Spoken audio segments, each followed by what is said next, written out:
Alors, si vous le permettez, on va débuter ce webinaire. Donc, bienvenue à toutes et à tous. Il nous manque encore quelques participants qui nous rejoindront certainement très rapidement. Il est un peu plus de midi, donc nous allons débuter maintenant. Je vous souhaite donc la bienvenue à cette conférence en ligne qui est organisée par l'Association des alumni HEC de Lausanne.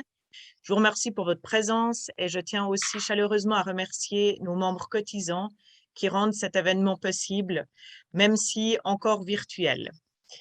Avant de passer à la parole à notre intervenant, je vous rappelle que cette conférence, elle est enregistrée et puis qu'elle sera disponible sur notre chaîne YouTube des alumni HEC Lausanne. Pour le bon déroulement de celle-ci, évidemment, je vous demande de rester silencieux. Si vous avez des questions, vous pouvez les envoyer en tout temps à la messagerie chat en les adressant à modératrice alumni HEC. Ces questions elles seront répondues en priorité à la fin de la conférence et si le temps nous permet, on prendra aussi des questions en live avec Grégory Saudan. Voilà pour les points logistiques. Donc, pour vous parler de notre webinaire d'aujourd'hui, nous avons le privilège de recevoir M. Grégory Saudan, HEC 08. Donc, Grégory est spécialisé dans le conseil en events et sport. Il est le fondateur SEO de R&D Cycling et le directeur général du Tour des Stations. Il a en poche un bachelor et master HEC Lausanne ainsi qu'un certificat de management du sport de l'IDEAP Lausanne. Il a à son actif plus de 10 ans d'expérience en conseil stratégique et gestion de projets publics et privés dans les domaines du sport, du loisir et du tourisme en Suisse et à l'étranger, dont notamment le développement du Tour des Stations, la direction technique de la candidature olympique Sion 2026 et la gestion marketing et sponsoring du FC Sion. Mais je vais lui passer maintenant la parole pour qu'il puisse partager avec nous son expertise en matière de lancement d'événements sportifs.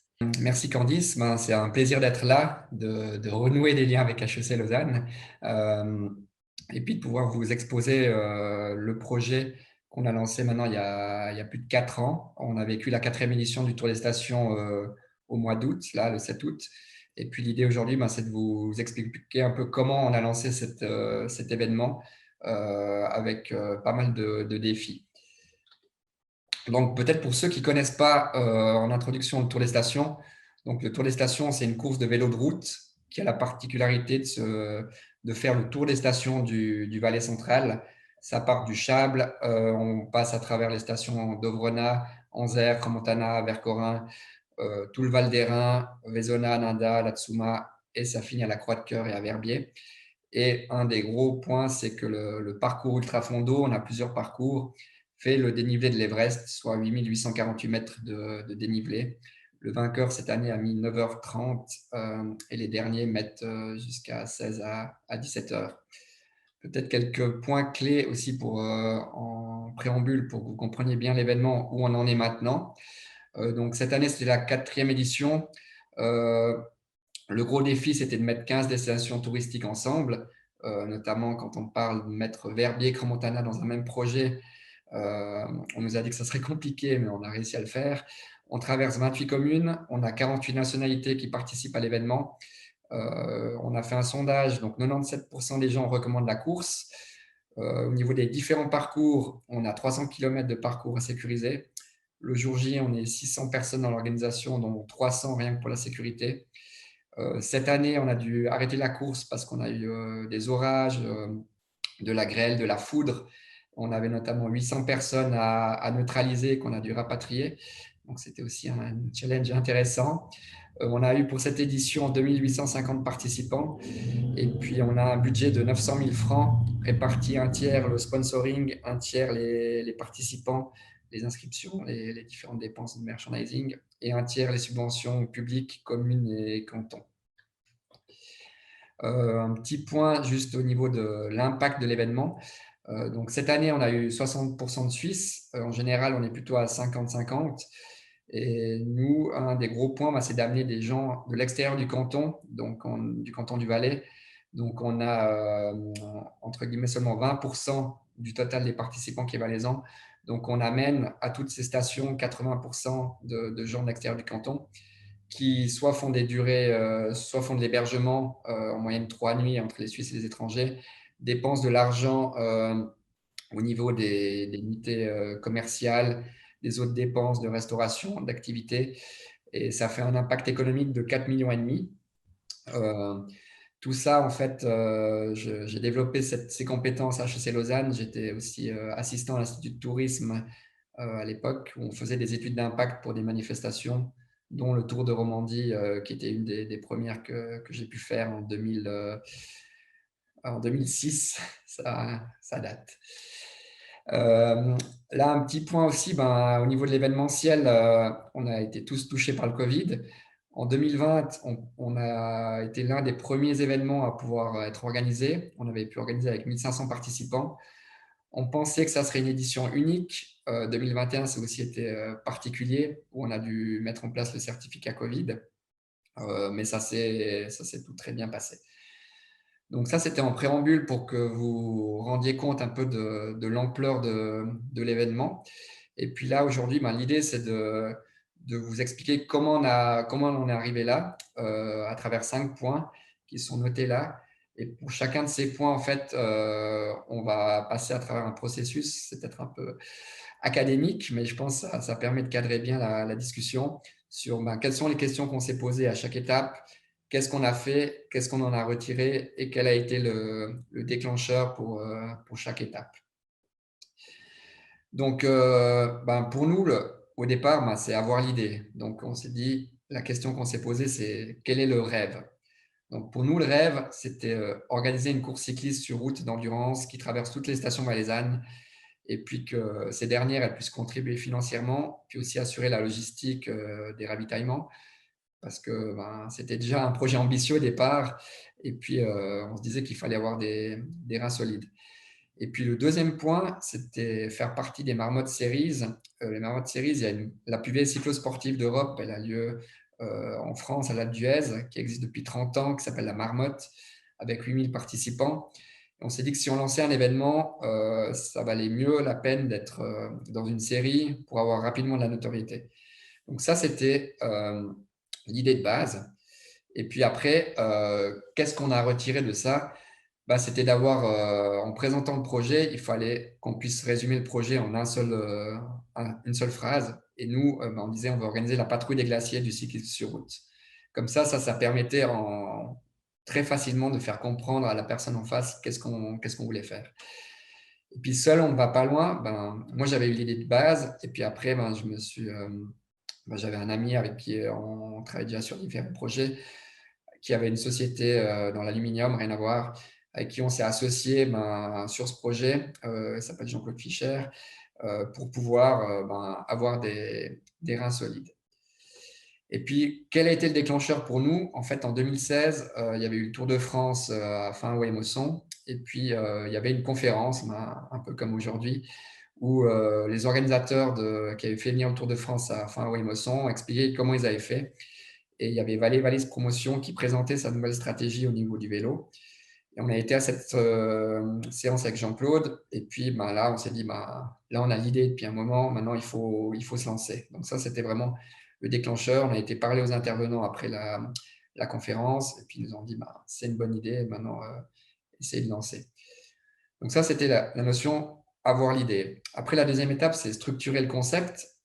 Donc ça, c'est très marketing. Ça vous rappelle peut-être les cours de marketing d'HEC.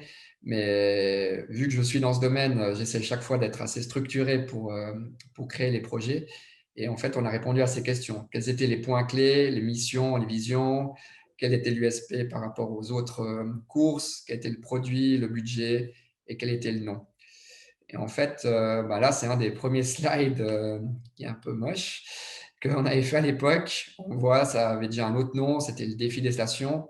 Mais on avait clairement une mission qui était positionner le Valais comme destination cycliste, une vision, devenir la course cycliste de grand fond d'eau de référence en Suisse, des valeurs. Et puis, on avait des cibles aussi. L'idée, c'était de dire le tourisme en Valais, c'est surtout focalisé sur l'hiver.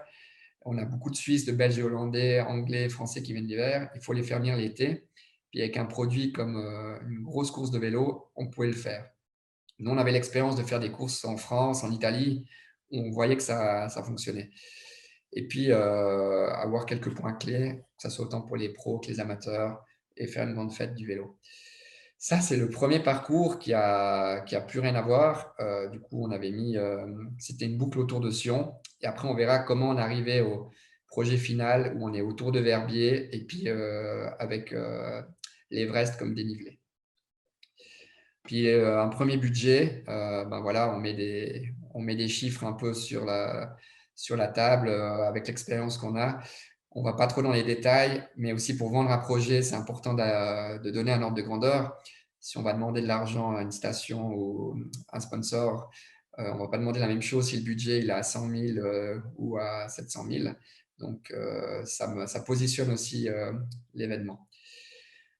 Puis après, ben, c'était la présentation, elle a évolué petit à petit, où on expliquait un peu mieux les choses.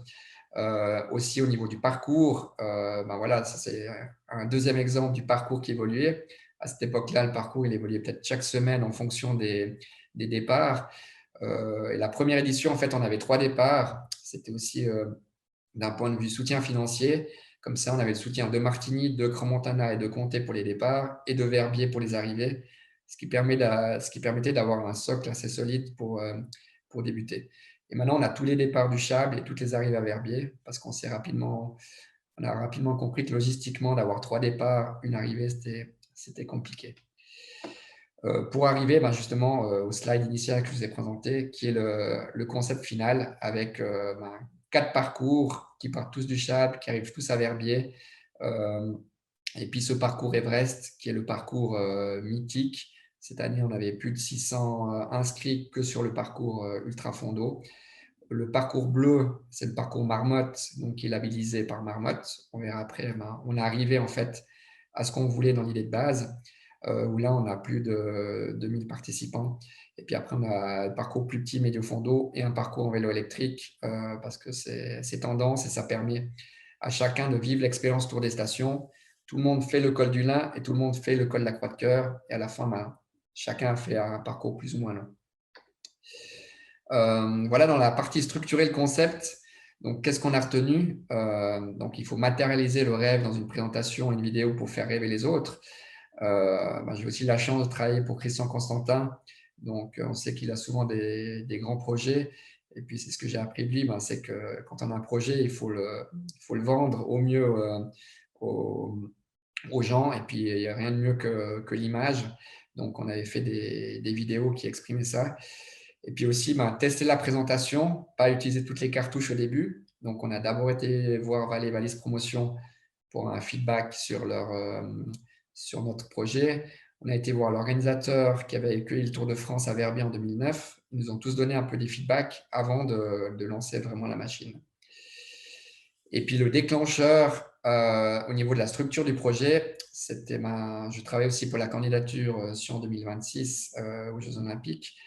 Et j'avais pas mal de contacts à l'État. Et en présentant le projet, il y a un des hauts fonctionnaires qui m'a dit « Essayez voir d'aller Verbier ». Il venait de Verbier. Il pourrait être très intéressé. Et du moment qu'on a été voir Verbier, ça a un peu changé le projet. Toute l'arrivée est à Verbier. On a rajouté la croix de cœur qui n'était pas prévue au début, qui est maintenant en fait un peu le mythe de la course. Ça a rajouté la forêt verte, ça a rajouté vraiment l'identité de la course et pour nous, ça a été le déclencheur. Créer l'équipe projet, donc c'est la troisième équipe. Nous, en fait, moi, je venais du sport, j'ai organisé des événements, j'ai travaillé pour l'F Session. Je sais organiser des événements, mais je n'avais jamais organisé une course de vélo. Et là, en gros, on allait envoyer potentiellement des centaines de participants sur des routes ouvertes. Et je n'avais pas, et mon associé non plus, cette expérience. Et puis, il fallait identifier quelles compétences on avait besoin. Donc, de notre côté, marketing, communication, sponsoring, c'était assez clair qu'on en disposait. Et après, tout ce qui était course, sécurité, parcours, on ne les avait pas. Et puis après, au niveau opérationnel, logistique, bénévole, ça, on pouvait les avoir via la société de Jean-Claude, mon associé, qui a une PME d'une trentaine de personnes qui pouvait mettre à disposition du personnel pour aider au lancement. Donc après, on a fait un organigramme. Ça, c'est un des premiers organigrammes où là, on était tous bénévoles. On faisait ça à côté du travail. maintenant, on est une société où on a 6 personnes à un équivalent plein temps de 500%. Donc, on est vraiment…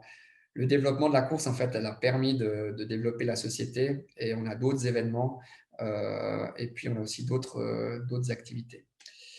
Après aussi, on a dû définir des cahiers des charges, par exemple pour les secteurs, comment on allait travailler avec les stations, au niveau ressources humaines, matériel, infrastructure, communication, au niveau financier, combien on allait leur demander.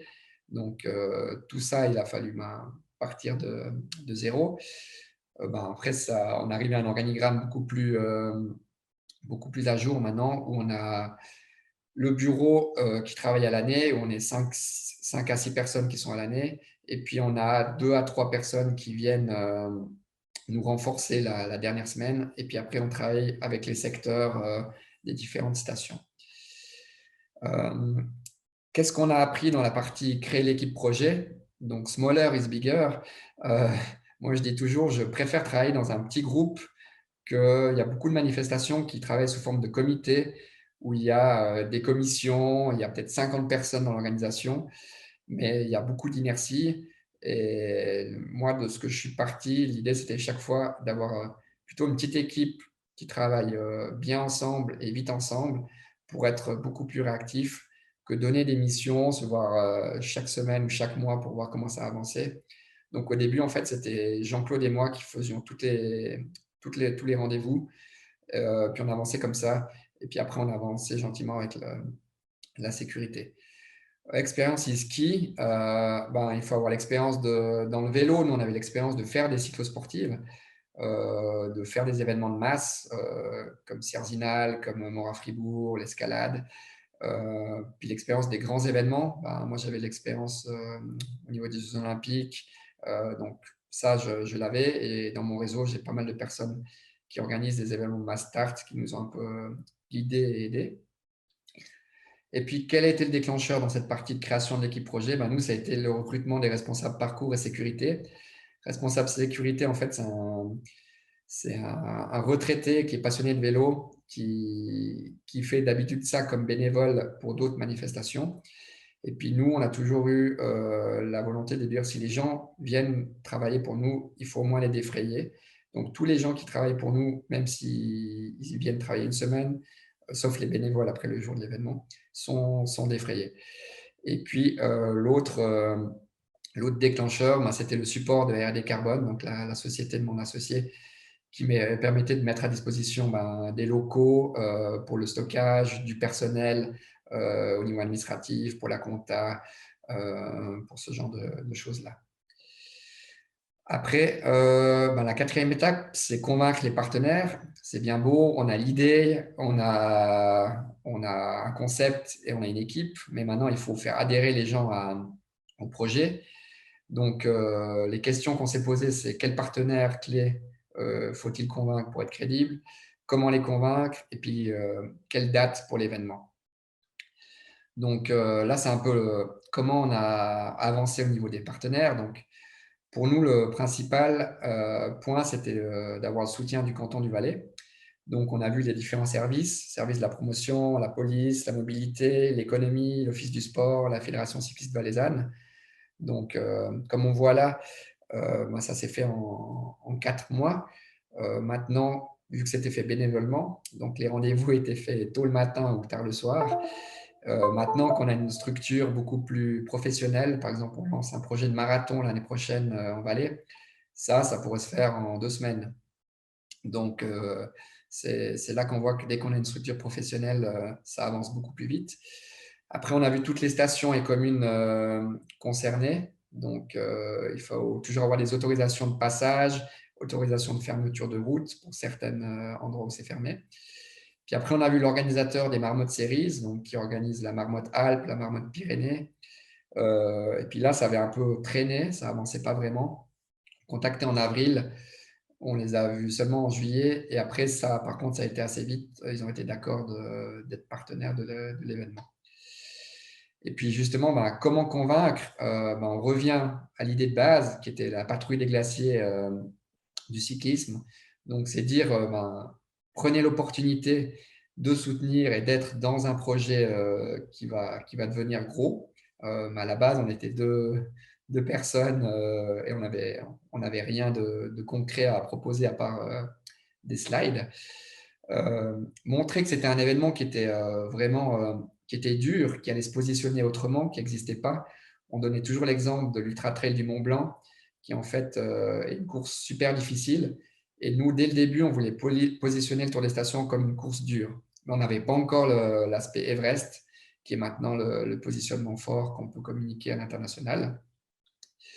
Après, on a aussi expliqué comment on allait se structurer, qu'on allait avoir ces différentes stations, qu'on allait passer ces communes et puis qu'on avait besoin d'elles, notamment pour les ravitaillements et des choses comme ça. Donc, leur montrer comment on voulait s'organiser. Donner des chiffres clés. Donc, ça, c'est par rapport à mon premier slide, c'était le slide 8 qui était la première édition. Un point clé, c'était aussi trouver une bonne date qui permettait de passer dans toutes les stations, sachant toutes les stations des événements tout l'été. Et on a réussi à trouver cette date du mois d'août. Et puis, qu'est-ce qu'on allait leur amener à ces stations? Nous, on ne leur vendait pas un événement, on vendait un produit touristique estival avec un impact économique. C'est pour ça qu'après chaque événement, on fait un rapport d'impact économique et aussi médiatique. Et puis leur dire qu'ils peuvent utiliser le Tour des Stations pour faire de la communication toute l'année. On voit qu'on a beaucoup d'étrangers qui viennent de loin. On est, je pense, un des événements, en tout cas au niveau roman, voire suisse, où on a un taux d'étrangers vraiment élevé. Et puis, ce qu'on vendait aussi, c'était la coopération entre les stations. Donc, de pouvoir faire des réunions entre toutes les stations du Valais central et puis de voir le Tour des Stations comme une plateforme de communication pour des produits durant l'été. Puis après, il faut toujours demander concrètement qu'est-ce qu'on leur demande. Donc, nous, on leur demandait une lettre de soutien officielle au projet, ce qui nous permettait d'avancer avec la police et après avec d'autres sponsors. Et puis aussi qu'il y ait une personne responsable pour gérer les ravitaillements, la logistique, qui nous dédie une personne en fait qui s'occupait de ça. Et puis elle nous renvoyait justement un soutien de principe. Et dès qu'on avait ce soutien de principe, on savait qu'on avait du concret. Donc après, dans la partie convaincre les partenaires, tous les avis ont un intérêt. C'est dans le sens que on a vu tous les partenaires, chacun tirait un peu la corde vers lui. Mais typiquement, par exemple, le service de la mobilité nous ont dit pourquoi vous ne passez pas par la Croix de Cœur. Et puis, c'était un peu le déclencheur aussi du côté Verbier. Et puis, l'aspect les sponsors viendront plus tard. Nous, on part du principe qu'il faut mieux quand même bien sécuriser le concept et aller vers les sponsors avec quelque chose de solide plutôt qu'y aller trop tôt. Et quel a été le déclencheur pour nous? C'est le soutien financier de la commune de Bagne. C'était le 1er juin 2017 où ils nous ont officiellement dit on vous soutient avec un montant relativement important. Et puis, en même temps, en septembre, on avait le soutien de Marmotte qui disait vous allez pouvoir communiquer sous le label Marmotte. Et le label Marmotte, c'est 650 000 adresses email qui permettent rapidement de faire de la com. C'est pour ça que la première édition, on avait déjà 1800 inscrits. C'est une des raisons, en tout cas, de pourquoi on a grandi relativement vite. Après, trouver le financement, combien il faut chercher, qu'est-ce qu'on recherche, qu'est-ce qu'on propose. Donc, les sources de revenus, pour nous, c'est comme dans tout événement, il y a les soutiens publics. Comme j'ai dit avant, c'est le socle de base pour le budget, parce que normalement, ils sont là toutes les années, ça permet d'avoir quelque chose de solide. Après, il y a les inscriptions. Donc ça, c'est aussi ce qui va ramener une bonne partie du revenu. Et ça, c'est de la communication. Et puis après, on verra de la qualité dans l'organisation pour que les gens reviennent. Et puis le sponsoring privé. J'ai mis là difficile et patience. Moi, je venais du FC Sion. J'étais notamment en charge du marketing, du sponsoring. Donc, j'avais déjà un réseau assez énorme de sociétés. Mais quand on a un nouvel événement, au début, on n'a pas beaucoup de réponses, même pour un simple rendez-vous. Mais on verra après un peu qu'est-ce qui est retourné de ça. Donc, pour la partie publique, Soutien public, c'est assez facile. Il y a des formulaires à remplir. Là, on voit, c'est un formulaire pour remplir le soutien de l'Office du sport. Et puis après, ben ça, c'est une sorte de budget pour voir, pour pouvoir voir le suivi du budget. Puis après, il y a tout ce qui est au niveau communication. Donc pour nous, ben là, c'est un petit rapport de la communication 2022. Maintenant, ben cette année, on était en direct sur Canal 9 pendant 3 heures à la télévision. On avait pendant 2 heures sur l'application RTS Sport sur le téléphone et sur le site rtssport.ch. On a un gros retour au niveau journaux locaux. Et puis au niveau international, ben, cette année, on a eu un partenariat avec Global Cycling Network. Ils ont plus de 2 millions d'abonnés. Ils ont fait une vidéo autour des stations. Une seule vidéo, on a déjà plus de 200 000 vues. Ils ont fait plein d'autres vidéos où il y a à chaque fois 40 à 50 000 vues. Et puis, on voit vraiment qu'en termes de communication, ça vient avec les années. Mais on voit, par exemple, là, il y a un magazine de vélo qui dit ça va devenir une date importante, le Tour des Stations, la course de demain. Un journal italien qui est venu, qu'on n'a même pas payé pour venir, parce que ça se fait souvent comme ça dans les médias, qui dit le nouvel événement de référence en Europe. Donc, on voit vraiment que ça prend. Et puis, un axe important, on a fait un partenariat avec Rouvi, qui est une plateforme digitale où on peut faire le tour des stations de manière digitale, où on a filmé le parcours. C'est comme Zwift. Et puis, ça permet de faire le tour des stations à n'importe quel moment. Et là, on a eu quasiment 50 000 montées virtuelles sur le tour des stations. Un autre axe important, bah là, vous voyez un peu tout ce qu'on fait en termes de communication, ce qui permet de faire grandir l'événement. Donc, ben, la base de données de 650 000 cyclistes qu'on a à travers le partenariat Marmotte, les vidéos qu'on crée nous-mêmes ou avec des partenariats. Au niveau réseaux sociaux, ça paraît peut-être des chiffres bas, 7 000 sur Facebook, 6 000 sur Insta, mais en fait, on a un taux d'engagement assez élevé. Il y a des manifestations un peu comme nous qui ont 20 à 30 000 followers ou fans, et ils ont beaucoup moins de commentaires ou de j'aime, ce qui nous fait dire peut-être qu'à l'époque, ils avaient acheté certains fans. Au niveau du site internet, on a 300 000 visiteurs uniques donc sur notre site internet. Après, on a pas mal de pubs en ligne. Nos sondages montrent que c'est vraiment les publicités en ligne qui font connaître la course et le bouche à oreille. Au niveau de télé, ben, je l'ai dit tout à l'heure, radio, et après ben, du classique, des magazines, de l'affichage, du flyers dans les magasins de vélo, les stations, etc. Après, il y a un gros point, ben, c'est aussi les stars. La première année, on avait Cadel Evans qui a gagné le Tour de France. On a eu Primoz Roglic qui n'était pas encore connu, mais qui maintenant est super connu. Et on a eu Alberto Contador en 2019, qui est revenu en 2021. Et puis ben là, ça fait tout de suite un impact auprès de sa communauté. On voit là, il y a 40 000 likes sur sa photo arrivée à Verbier. Et puis, ben avec lui, on a tissé une relation assez étroite. Et puis, il reviendra l'année prochaine. Cette année, malheureusement, il n'était pas en forme. Il n'a pas pu finir la course. Mais il nous a promis qu'il reviendrait l'année prochaine. Et il a 1 million de followers. Et ce genre de choses, ben, ça permet de faire connaître la course. Puis après, ben, qu'est-ce qu'on vend aux partenaires? Donc, nous, notre approche, c'est toujours définir les objectifs du partenaire. S'il veut de la visibilité régionale, nationale ou internationale, s'il veut faire de la vente avant, pendant, après, s'il veut inviter des clients, des partenaires, du staff, et quel budget il peut mettre, s'il peut le mettre en cash, en matériel, produit ou en service. Puis après, ben, il y a des types de partenariats avec des différentes catégories. Et puis, on offre des packages de base en termes de communication suivant le partenariat et en termes de visibilité.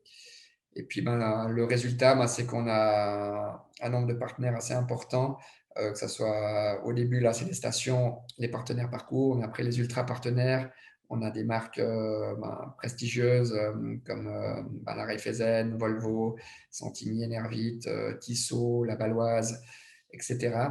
Puis après, on a des plus petits partenaires, des fournisseurs, les partenaires médias et les partenaires transport et sécurité. Donc, qu'est-ce qu'on a retenu dans la partie trouver le financement? Ben, l'importance du réseau. Par exemple, notre partenaire, un des partenaires principaux, le premier qui nous a suivis, c'est Raiffeisen. Et là, pour les convaincre, on a essayé de rentrer par toutes les portes. C'était le partenaire de la Super Ligue de foot, moi, donc je les connaissais via les sessions. J'ai des amis qui travaillent à la Raiffeisen, on a essayé de rentrer par là. Jean-Claude avait aussi un réseau à Raiffeisen. On avait eu deux portes fermées, et finalement, c'est une troisième porte qui nous a permis de faire rentrer. Donc, on voit que c'est souvent le réseau qui permet d'avancer.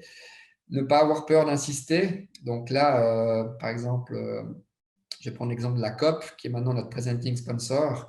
Je les ai contactés à la première édition, à la deuxième, à la troisième. J'avais même pas eu de rendez-vous.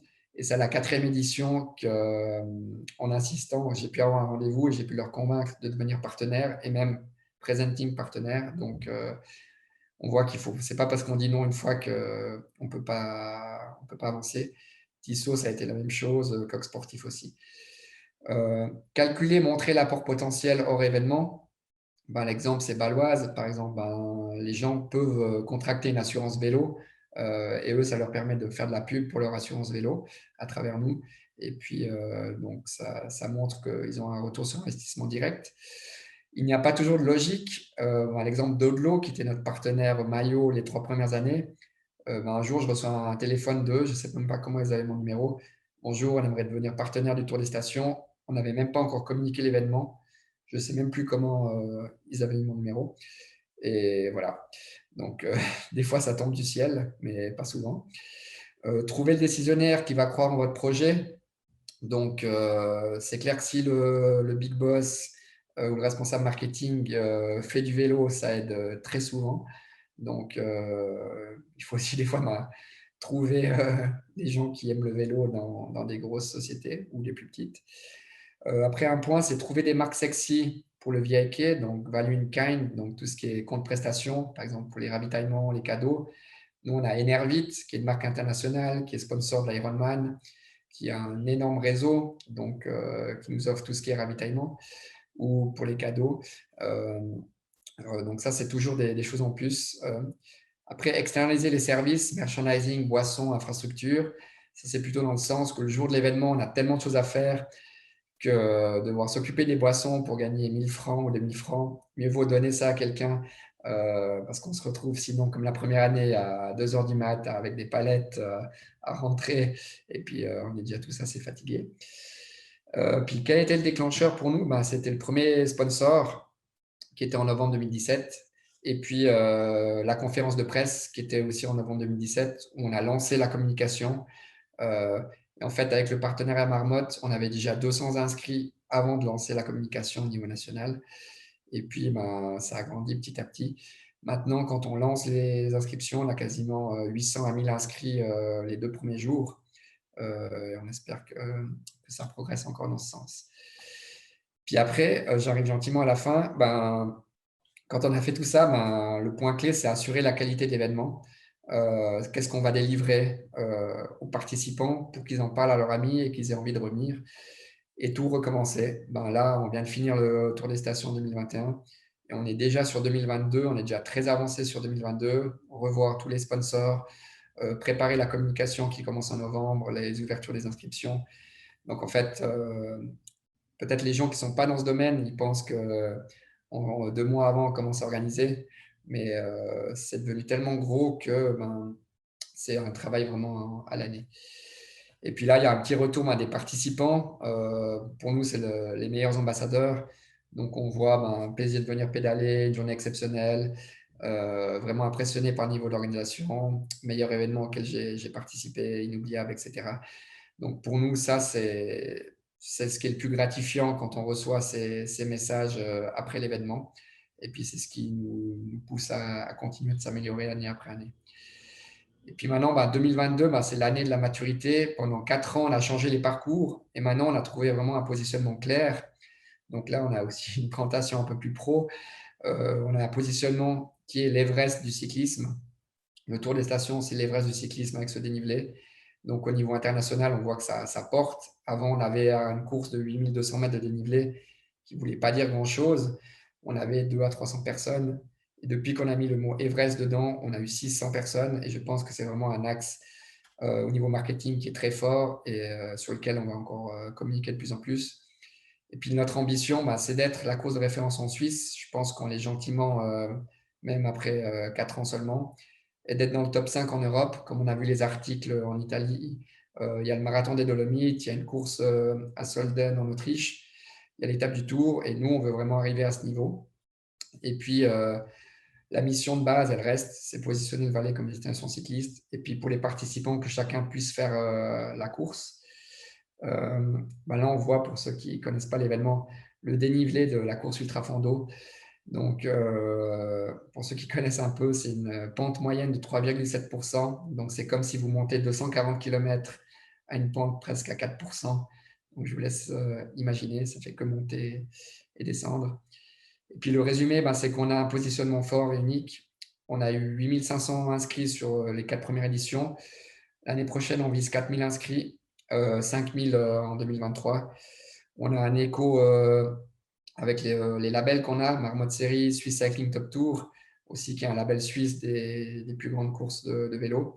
On a toutes les stations reconnues, donc Verbier, Crans-Montana, Nanda, le Val d'Airain, Thion 2000, Vercorin, etc. Les sponsors de qualité, les politiques touristiques qui poussent le vélo. Et puis, on a des participants qui sont attractifs pour les sponsors. C'est 90% des gens sont actifs, donc ils ont un pouvoir d'achat. 85% ont plus de 30 ans, donc aussi ça revient au niveau du pouvoir d'achat. On a maintenant 15% de femmes. On essaie de pousser pas mal là-dedans. Les courses de vélo, en général, il y a beaucoup moins de femmes que les courses à pied. En général, c'est 6 à 7%. Là, on a un partenariat avec Swiss Cycling pour promouvoir ça. Et puis, on a 40% d'étrangers. Voilà, donc nous, on est, comme j'ai dit, on est déjà dans 2022.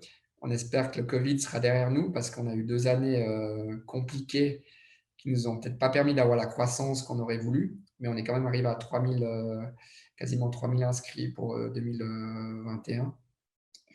Et puis voilà, on a un motto, c'est En route les amis. On se voit comme une grande communauté d'amis cyclistes. Et puis on signe quasiment tous nos posts par le En route les amis. Donc voilà, c'était un plaisir de pouvoir vous présenter notre projet. Et je suis à disposition pour des questions. Merci beaucoup, Grégory. C'était très intéressant et très, très complet. Je vais laisser notre modératrice maintenant passer aux questions qu'elle a reçues. Absolument. Donc, je rappelle à tout le monde que vous pouvez m'envoyer via le chat, donc à point d'interrogation modératrice Alumni HEC les questions, que je vais maintenant, avec grand plaisir, lire à Grégory une à la fois. Donc, la première question que nous avons reçue est quels étaient vos objectifs à 5 à 10 ans lorsque vous prépariez la première édition? Comment ont-ils évolué au fil des éditions? Ben, moi, mon objectif, ça a toujours été 5000 participants en termes de nombre de participants. Et mon associé, lui, il a toujours dit 9000. Mais il a un peu la folie des grandeurs. Et je pense que si on arrive déjà à 5000 participants, ça serait déjà assez gros.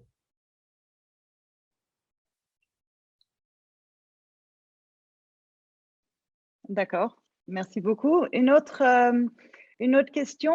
En somme, sans le premier soutien reçu de la commune de Bagne et le label Marmotte, l'événement n'aurait pas vu le jour, est-ce exact?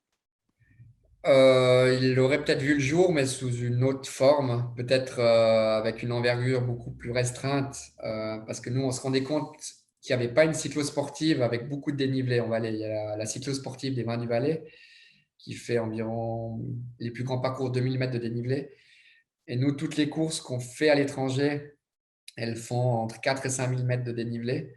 Et notre idée de base, c'était qu'on n'allait pas faire venir un Belge ou un Hollandais pour, entre guillemets, une petite course avec seulement 2000 mètres de dénivelé, sachant qu'on n'a pas de notoriété en Suisse euh, avec un grand col comme certaines régions en France ou en Italie. Et que si on voulait attirer des gens à venir, il fallait attirer par la difficulté. Et en Valais, une des grandes forces, c'est qu'on peut monter et descendre infiniment. Et on pourrait même agrandir encore le parcours, mais là, c'est déjà pas mal. Et surtout, vu qu'on est une vallée, les gens, en cas de problème, ils peuvent descendre en vélo en plaine, et prendre le train à Sierre, Martigny ou Sion et être rapatrié de manière assez autonome facilement. Donc ça, c'est un grand avantage par rapport à la France où on bascule dans une autre vallée et si on abandonne, ben, c'est compliqué de revenir. Donc, je pense que ça aurait vu le jour, mais peut-être ça aurait pris plus de temps et ça aurait eu moins de cachet, sachant que maintenant, avec le soutien de Verbier, on a rajouté la Croix de Cœur, qui est vraiment le col mythique, plus de 2000 mètres d'altitude, qui est exceptionnellement beau. On a rajouté le passage de la Forêt Verte, qui est un passage en terre battue de 2 km, où il y a une pente à 20%. C'est tous des points de signature du Tour des Stations qu'on rajoute et qu'on communique. Donc, on a la Croix de Cœur, on a le col du Lin, qui est le premier col, qui est aussi un passage en terre battue.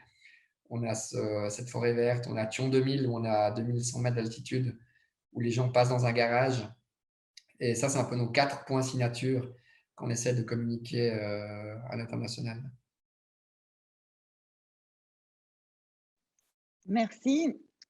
À refaire, que feriez-vous différemment et qu'est-ce que vous referiez à l'identique? C'est une bonne question. Bon, où on est aujourd'hui, on est assez satisfait où on en est aujourd'hui. Après, qu'est-ce qu'on changerait c'est vrai que c'est un long voyage déjà, ça fait 5-6 ans. Euh, peut-être au, peut-être au début, ben, on avait ces 3 départs et logistiquement et au niveau énergie, ça prenait d'énergie à l'équipe. Mais si on n'avait pas fait ces départs, on aurait peut-être eu moins de soutien, on aurait moins grand. Moi, je changerais pas grand-chose. Ça fait partie de notre histoire. Et puis, maintenant, on est arrivé à un point où on a un positionnement clair, un concept clair. Et ouais, je pense que je ne changerais pas grand-chose. Une autre question, donc participant à ce webinaire, donc il y a surtout des gradués HEC et des étudiants HEC, mais pour vous, quelles sont les compétences clés nécessaires pour lancer un tel événement? Ben, c'est des compétences de manager.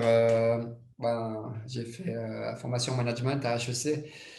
C'est de savoir s'entourer des bonnes personnes. Après, tous les directeurs, ils connaissent pas, ils n'ont pas toutes les compétences à tous les niveaux. Donc, il faut savoir s'entourer des bonnes personnes.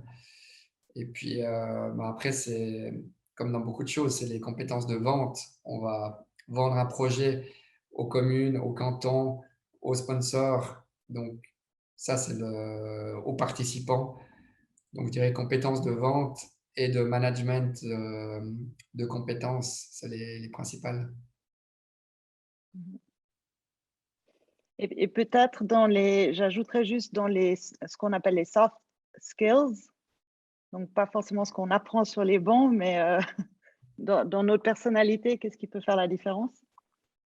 Bon, c'est l'écoute. Je pense aussi un point important dans la vente. Il ne faut pas toujours être focalisé sur son projet. Il faut être à l'écoute de la personne en face, où en écoutant ses besoins, on va peut-être adapter son discours pour fitter au mieux avec ses besoins. Donc, je dirais ça, c'est important. Après, la flexibilité, je pense que c'est pour tout le monde, on l'a vu avec ce Covid. En fait, moi, on a créé RD Cycling pour l'événement en 2016, fin 2016, début 2017.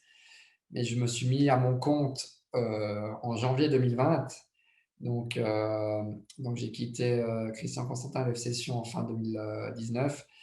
Donc, c'était vraiment le timing parfait avec la crise du Covid qui commençait fin février 2020. Mais justement, on a réussi à s'adapter, à trouver des alternatives, des nouveaux projets. On a lancé des bandes de recharge pour vélos électriques, justement avec R&D Carbone qui ont des compétences en mécanique et en électrique.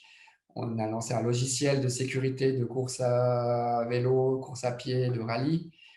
Donc, on a aussi des services de radio.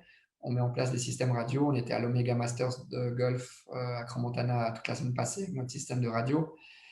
Donc, on a vu que l'événementiel, ça pouvait des fois être compliqué. Donc, on essaie d'avoir d'autres axes pour pas être dépendant trop de l'événementiel. Donc, pour répondre à la question, je dirais l'écoute et la flexibilité. Merci beaucoup. La prochaine question, c'est concernant la présence médiatique, quels sont les coûts, proportions par rapport au budget total? Comment les intéresser, les convaincre et avoir le contact adéquat? Quelle importance y mettre? Bon, les coûts au niveau, il y a je dirais, il y a deux types de médias. Il y a les médias régionaux et nationaux qui, eux, en fait, c'est plutôt de la… Nous, on va faire de la publicité dans ces canaux aussi par rapport à nos partenaires pour que les partenaires se voient dans les médias. Ça, c'est extrêmement important. Donc là, c'est des partenariats où on met une certaine somme, mais les médias nous offrent de la visibilité en plus. Donc ça, c'est pour les médias nationaux. Et les médias internationaux, donc pour les médias nationaux, c'est plutôt des médias traditionnels qui sont globaux. Et puis pour les médias internationaux, c'est des médias spécialisés où typiquement comme Global Cycling Network, on va mettre en avant notre événement et aussi une région. Donc là, on va avoir un partenariat soit avec la destination Verbier ou d'autres destinations ou la Vallée Valise Promotion. On va financer leur venue pour avoir de la visibilité.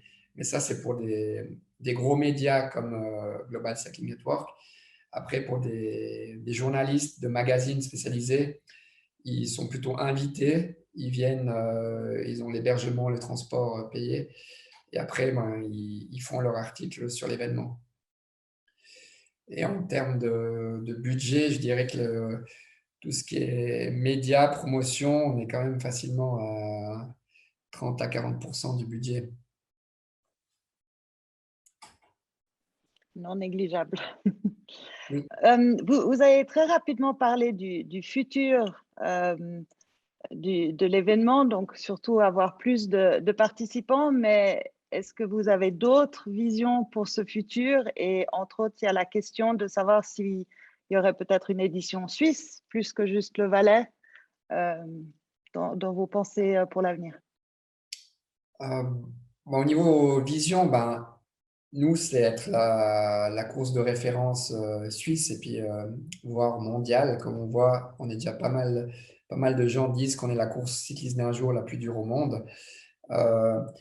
Après, des visions pour le Tour des Stations, déjà, il faudrait, pour les prochaines années, il ne faut pas trop qu'on change le concept maintenant qu'on a trouvé la bonne formule. On a des idées de pouvoir l'agrandir encore, mais avec un autre parcours.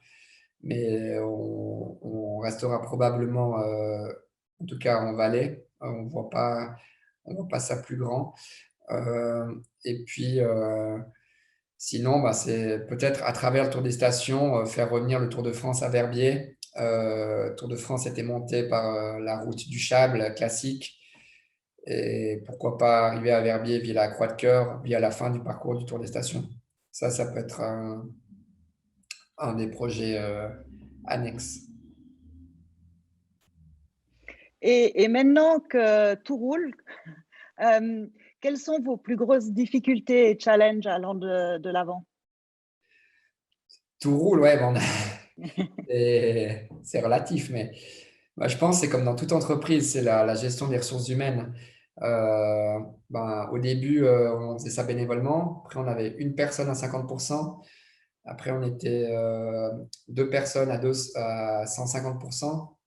Et maintenant, on est 6 personnes. Donc, maintenant, c'est un équilibre à trouver entre les revenus à travers les différents services qu'on offre, les différentes activités qu'on a, et les personnes qu'on doit engager ou pas. Parce que niveau masse de travail, c'est devenu assez gros. Mais au niveau revenu, on arrive à dégager un revenu vu qu'on a pu… L'année Covid, en fait, on est passé de 2 salariés à 500%. Donc, ça a quand même bien géré dans l'événementiel. Je ne pense pas qu'il y a beaucoup de sociétés, même si on est relativement petit, qui ont grandi comme ça. Je dirais que c'est un des challenges, c'est vraiment les ressources humaines, à avoir suffisamment de personnes au bon moment qui puissent suffisamment gérer les événements. C'est aussi des compétences clés. On est souvent sous stress. Aussi, il y a la fatigue. L'événement Tour des Stations, la course, elle commence à 4 heures le matin. Donc, on est debout à 2 heures. Elle finit à 21 heures le dernier. Donc, et avant ça, il y a toute la préparation. Donc, l'aspect forme physique et mentale est super importante aussi. Merci. J'ai encore juste deux questions et après, on va pouvoir clore. La première est, est-ce que vous faites des partenariats avec des influenceurs sur les réseaux sociaux ou les exemples que vous nous avez montrés sont des gens qui ont fait de la publicité gratuitement? Par exemple, est-ce que vous leur avez offert la participation? Bon, Contador, c'est un peu unique parce que c'est une méga star dans le monde du vélo. Donc là, c'est un partenariat spécifique avec lui. Et après, les influenceurs, ben, ça, on essaie de développer en trouvant des gens à qui on peut potentiellement offrir l'inscription et l'hébergement. Et là, il y a toutes des stratégies avec soit Swiss Tourisme, les valises promotion ou les destinations qui profitent en fait. L'influenceur, il va venir sur notre événement, mais peut-être qu'il va faire la course, mais il va rester 3 jours et les 2 autres jours, il va mettre en avant le Val-de-Banne ou Verbier ou une autre région du Valais parce qu'on a réussi à le faire venir via un autre acteur. Et on essaie de mettre tous les gens ensemble, ce qui permet de développer tout ça. Et puis pour conclure, c'est une double question. Est-ce que vous, personnellement, vous arrivez à faire ce cyclotour, la partie Everest, et est-ce que vous faites d'autres sports à part le vélo? Alors, la partie Everest, je ne l'ai jamais fait en un jour, moi, mais j'ai fait des courses. J'ai fait le Tortour, qui est une course à travers la Suisse de 1000 km en duo. Donc, si j'étais entraîné et j'avais l'occasion de pouvoir faire la course, mais le jour J, il y a quand même plus de 600 personnes à gérer, je la ferais volontiers, mais il faudrait que je sois entraîné. Ça ne se fait pas d'un claquement de doigts. Et puis la deuxième question d'autres sports, ben, moi j'ai commencé en fait par le hockey sur glace depuis tout petit, quand j'avais 4 ans, jusqu'à 20 ans, jusqu'à ce que je commence l'uni, où là après j'ai gentiment mis de côté. Et aussi dès qu'on est dans le monde professionnel, avoir des engagements avec des équipes, devoir faire des entraînements le soir, des matchs le week-end, ça devient compliqué. Donc, je me suis tourné vers le sport individuel, le vélo de route, à l'époque la course à pied, mais l'hiver c'est plutôt du ski alpinisme, de la peau de phoque. Merci beaucoup, Grégory. Merci à toutes ces questions. Je vais arrêter ton partage d'écran et puis je vais partager le mien. Voilà. Voilà. Donc, merci beaucoup, Grégory, pour ce webinaire très instructif et puis très intéressant, vraiment. J'en profite par la même occasion aussi pour remercier nos sponsors et encore une fois tous nos membres cotisants, évidemment, sans qui ces événements ne seraient pas possibles. Donc, pour vous parler de notre prochain événement qui se tiendra sous forme hybride en présentiel à l'Hôtel de la Paix de Lausanne et en digital sur Zoom, ce sera le jeudi 23 septembre. Il sera animé par Isabelle Chapuis et sa thématique sera « Imaginer au-delà, le monde du travail évolue, repenser le rôle des RH à l'horizon 2030 ». Vous pouvez en tout temps vous inscrire sur notre site internet www.alumnihec.ch et sur lequel vous trouverez aussi notre agenda complet. Quand on parle de l'agenda complet, comme vous pourrez le voir, ce soir, nous avons aussi l'afterwork du Club HEC Lausanne. Cet afterwork se tiendra dès 18h30 au Voile à Genève. Attention, le pass sanitaire est obligatoire. Le vendredi 24 septembre, il y a notre trophée de golf Alumni HEC Christophe Pralon qui se tiendra au golf de Beaumont. Et puis, pour terminer ce mois de septembre qui vient de débuter, le mardi 28 septembre à 17h se tiendra la visite de l'entreprise Amel Harol et sera suivie d'un apéritif networking. Voilà, il me reste à vous souhaiter une excellente journée et à vous dire à bientôt lors d'un prochain événement. Merci pour votre présence. Au revoir. Merci beaucoup à vous. Au revoir.